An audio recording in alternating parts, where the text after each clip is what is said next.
নমস্কার, আমি তোতনা। বাঙালির রান্না বান্নাতে সবাইকে আমন্ত্রণ। আজ আমি বানাবো নিরামিষ একটি রেসিপি, ভাপা পটলের দম।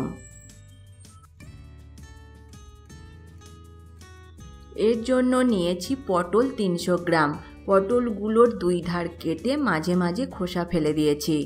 আদা বাটা আধা চা চামচ, 3টি কাঁচা লঙ্কা বাটা, চিনি খুবই সামান্য, চিনি আপনারা চাইলে নাও দিতে পারেন, সর্ষের তেল 1 চামচ, অর্ধেক তেজপাতা, এলাচ 1টা, লবঙ্গ 2টো, দারচিনি 1 টুকরো, গোটা জিরে সামান্য, কাজু বাদাম বাটা 1 চামচ, তিল বাটা 1 চামচ, হলুদ গুঁড়ো আর লঙ্কা গুঁড়ো দুটো মিলিয়ে আমি নিয়েছি আধা চা চামচ, একটা টমেটো বাটা, ঘি আধা চা চামচ, টক দই 1 টেবিল চামচ, নুন পরিমাণ মতো, আর লাগছে নারকেলের দুধ। একটা নারকেলের অর্ধেকটা নারকেল থেকে দুধ বের করে নিয়েছি। প্রথমে আমি পটলগুলো সেদ্ধ করে নেব, তাই পাত্রে জল বসিয়ে দিয়েছি। এর মধ্যে দিয়ে দেব পটল। এটা আমি হতে দেব 15 মিনিট। ছোট নরম পটল হলে কম সময় লাগে। মাঝে মাঝে নাড়াচাড়া করে দেব যাতে পটলের সব দিক সেদ্ধ হয়।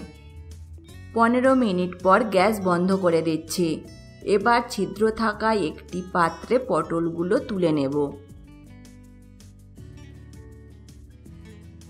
ভাপা পটলের দম বানাবো, তাই কড়া গরম করে তেল দিচ্ছি। তেল গরম হলে দিয়ে দেব তেজপাতা, এলাচ, লবঙ্গ, দারচিনি আর গোটা জিরে। এলাচ ফাটিয়ে তেলে দেবেন। অল্প ভেজে নেব, এতে গন্ধটা ভালো আসে। এবার দেব আদা বাটা, কাঁচা লঙ্কা বাটা। আদা বাটাতে জল আছে তাই তেল ছিটকাচ্ছে। এর মধ্যে সামান্য নুন ছড়িয়ে দেব। অল্প ভেজে নেব। এরপর দেব টমেটো বাটা, লঙ্কা, হলুদ গুঁড়ো।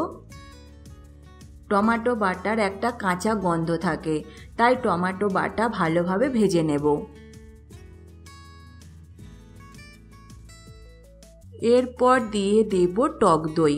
টক দই আমি নুন দিয়ে ভালোভাবে ফেটিয়ে নিয়েছি। দিয়ে দেব সেদ্ধ করা পটল, কাজু বাদাম বাটা, তিল বাটা। পাত্রে উপকরণ লেগেছিল তাই জল দিয়ে ধুয়ে দিয়ে দেব।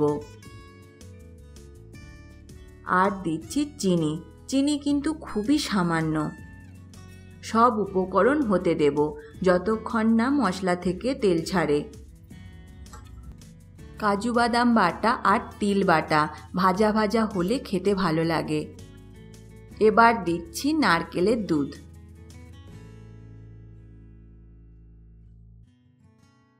এবার এটা ঢাকা দিয়ে হতে দেব 10 মিনিট, কিন্তু মাঝে মাঝে ঢাকা খুলে নাড়াচাড়া করে আবার ঢাকা দিয়ে হতে দেব। 10 মিনিট পর ঢাকা খুলে নিচ্ছি। নামানোর আগে দেব ঘি। মিশিয়ে নিলেই তৈরি ভাপা পটলের দম। এটা অবশ্যই ভাতের সাথে পরিবেশন করবেন।